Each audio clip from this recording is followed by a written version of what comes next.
Y bien, amables televidentes, en la entrevista estelar de Encuentro Directo nos honra con su participación en la noche de este sábado el mayor general retirado, José Miguel Soto Jiménez, ex secretario de las Fuerzas Armadas, pero también es historiador, académico y diplomático.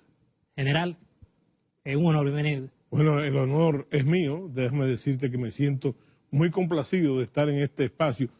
Debo decirte que para mí representa un espacio refrescante, entonces saludarte a ti, a tu familia, pero además a toda la teleaudiencia de este espacio con un saludo muy dominicanista, como es mi costumbre. Gracias, general. General, ciertamente el eje protagónico en las noticias ha sido el tema de la delincuencia, la criminalidad, o mejor dicho, hasta la inseguridad ciudadana. ¿Usted cree, o sea, a qué se debe esta situación que siempre ocurre o está ocurriendo? Bueno, tú sabes que regularmente, cuando pasa esa situación, que no es privativa ni exclusiva de la República Dominicana, hay países de Latinoamérica o de Hispanoamérica que han tenido primero que nosotros la gravedad de ese problema y la respuesta tradicional, pero muy simplista, y quiero explicarme, es el asunto de la pobreza de América Latina, ¿verdad? La mala distribución de la riqueza y los grandes problemas, que por cierto son uno de los grandes retos de la democracia dominicana. Pero esperar que esos problemas se resuelvan del todo para afrontar la dificultad que tienen los ciudadanos, que quiero hacerte la salvedad, de que todo el mundo mira como que eso es un regalo del gobierno, de los gobiernos, la seguridad y la defensa, pero no es así, es un deber de los gobiernos. ¿Por qué? Porque la gente pierde de vista que los llamados aparatos de sanción, los organismos de seguridad y las Fuerzas Armadas y la policía, la pagan los contribuyentes, o sea que no podemos esperar a sentarnos en la puerta de nuestra casa a que nos toque el número, ¿verdad?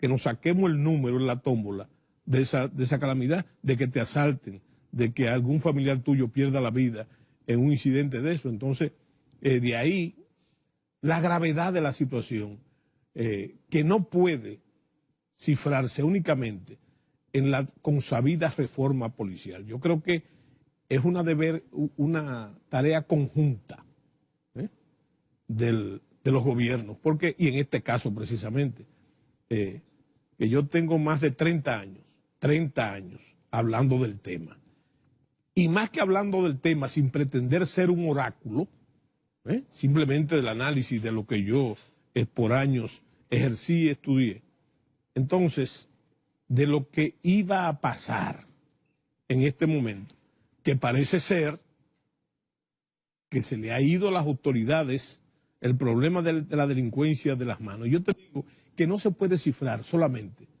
en la consabida reforma policial, que por cierto, se debe reparar que la reforma policial, hemos tenido ya, si mi memoria no me falla, 3 reformas bajo los mismos argumentos. Bueno, pero yo creo que en esa tarea conjunta que yo te hablé, hay que involucrar entonces, en primer término, la justicia. ¿Por qué la justicia? A pesar de que se han hecho grandes avances en ese ramo, como es el Consejo de la Magistratura, como es la implementación, la articulación y la funcionalidad del Tribunal Constitucional. Yo lo que te digo es, la justicia, por el hecho también incidental, de que cada vez que atrapan a un delincuente, por cierto, muy jóvenes, la mayoría, entonces tú te das cuenta que tiene 5 y 6 fichas policiales. ¿Por qué no ha actuado la justicia? Eso es un punto también que hay que tocar. Y el otro aspecto de esa tarea conjunta, el otro ingrediente, debe ser lo que apunta a lo correccional, a la política correccional. Que por cierto, déjame decirte, que yo tengo tiempo diciendo también que se han hecho avances importantes, o que se hicieron avances importantes, cuando esa reforma estuvo en la mano de Roberto Santana, del licenciado Roberto Santana, ¿verdad?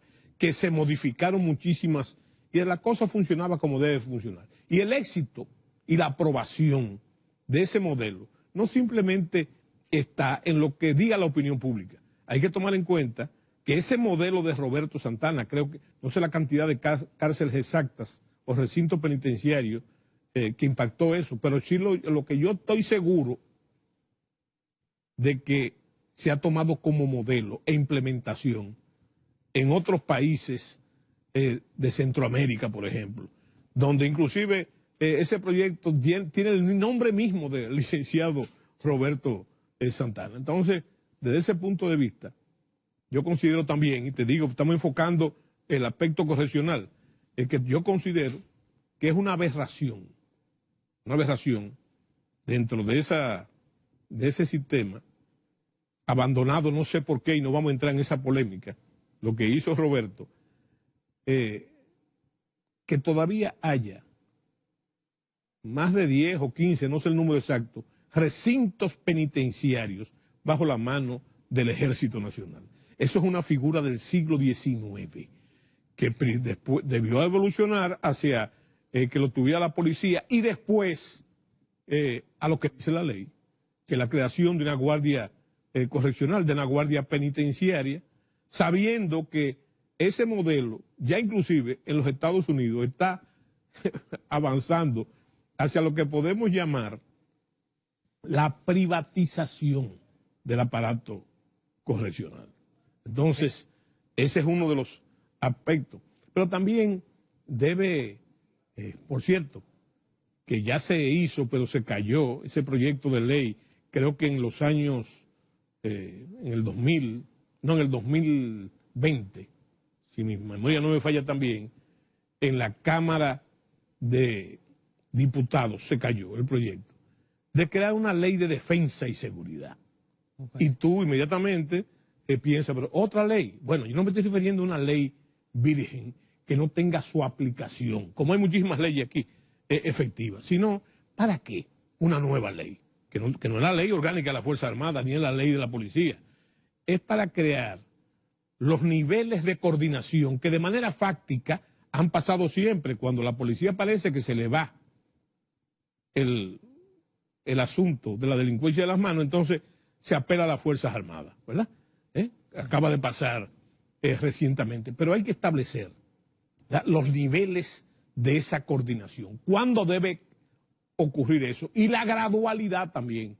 Y la gradualidad, porque, por ejemplo, te voy a decir que en la época de la Guerra Fría, en la llamada Guerra Fría, en nuestra versión aquí, sobre todo después de la Guerra Civil, cuando tú lanzabas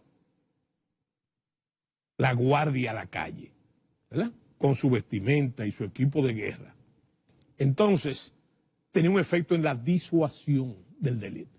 Pero el uso y abuso de ese recurso, entonces, llega un momento que no hace el efecto debido.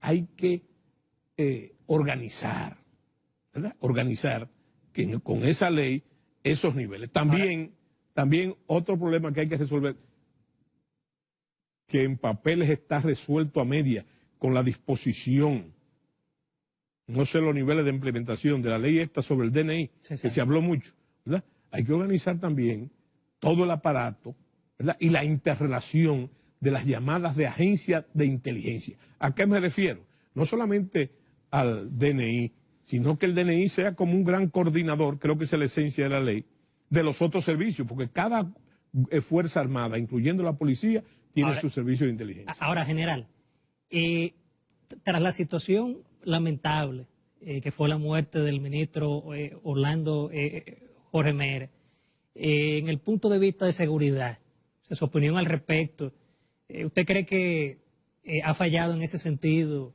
que hace falta esa seguridad en este país? Mira, yo pienso que eso es un indicativo, pero sin politizarlo, es un indicativo de hasta qué grado ha llegado no solamente la delincuencia, ¿verdad?, sino la violencia.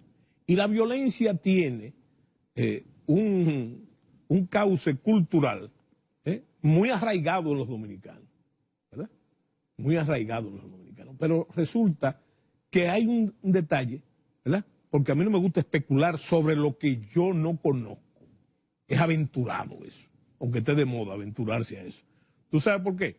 Porque no sabemos todavía las razones causales, lo que tenemos es el hecho, y el hecho horroroso que contiene la sociedad, ¿verdad?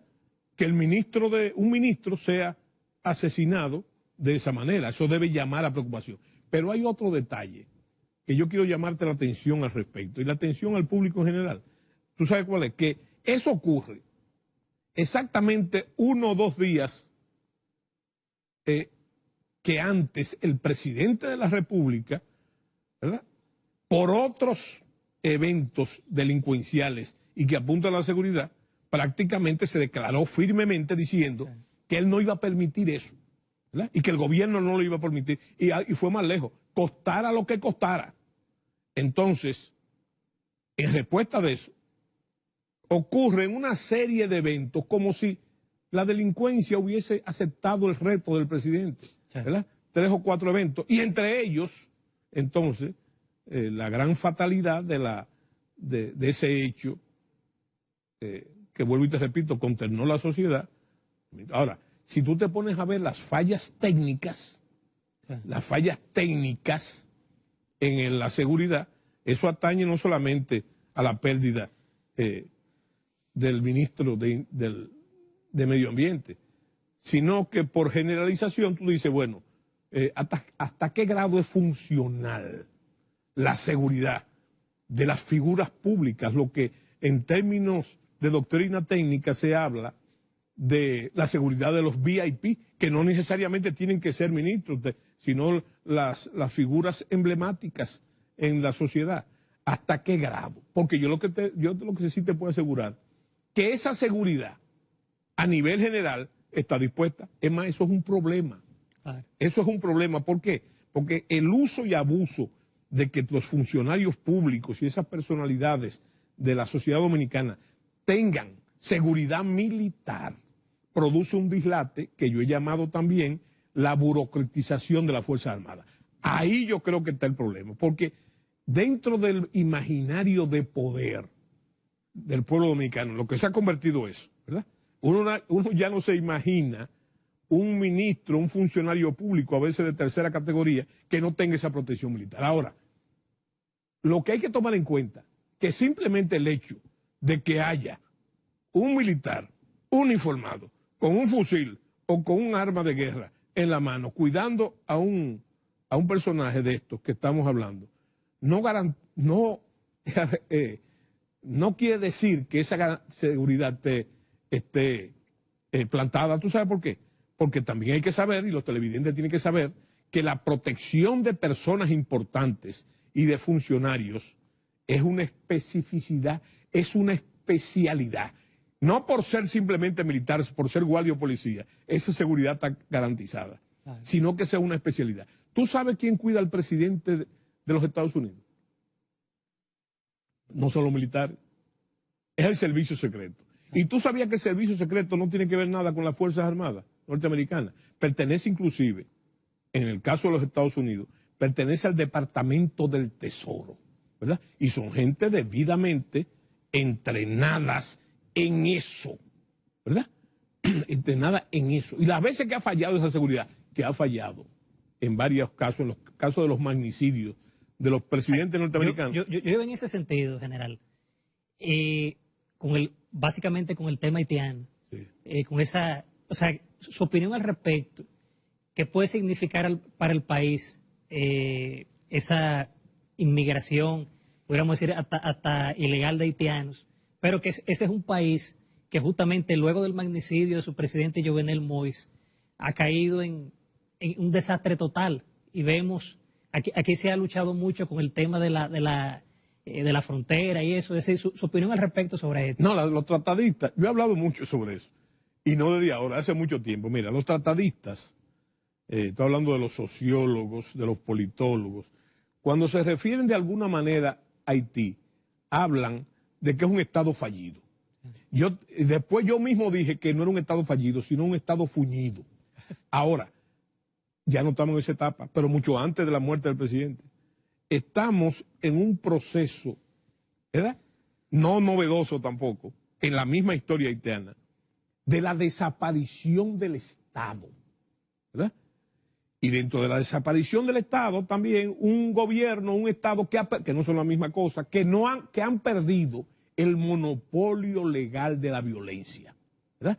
Entonces, tú no puedes medir lo que está pasando en Haití, ni siquiera con lo que pasa aquí, ¿verdad? Fíjate que es una inquietud de algunos irreverentes, ¿verdad?